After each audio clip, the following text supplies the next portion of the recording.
Hazrat Abu Musa Ash'ari radiyallahu anhu states that he went to Hazrat Umar bin Khattab radiyallahu anhu and said, Assalamu alaikum, salutation be upon you. It is Abdullah bin Qais. But Hazrat Umar radiyallahu anhu did not give permission. He again said, Assalamu alaikum, it is Abu Musa. Assalamu alaikum, it is Ash'ari. He then went back. Hazrat Umar radiyallahu anhu said, O Abu Musa, why did you go back? We were busy with some task.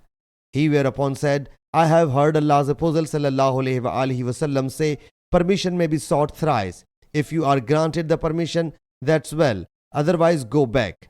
Hazrat Umar radiyallahu anhu said, produce a witness to it, or I will award you punishment. So Hazrat Abu Musa radiyallahu anhu went away. Hazrat Umar radiyallahu anhu then said, if Abu Musa finds a witness, you will find him near the pulpit in the evening. If he does not find a witness, you will not find him in the evening. When Hazrat Umar radiyallahu anhu came, he found Hazrat Musa present there. Hazrat Umar radiyallahu anhu said, O Abu Musa, what do you say? Have you found the witness? He said, yes, that is Ubay bin Ka'ab. Hazrat Umar radiyallahu anhu said, he is an upright person. Hazrat Anas radiyallahu anhu then said, O Abu Tufail, what is this person saying? Hazrat Ubay bin Ka'ab radiyallahu anhu said, O Ibn Khattab radiyallahu anhu, I have heard Allah's Apostle sallallahu alaihi wasallam say the same. You should not become a torture for the companions of Allah's Apostle sallallahu alaihi wasallam.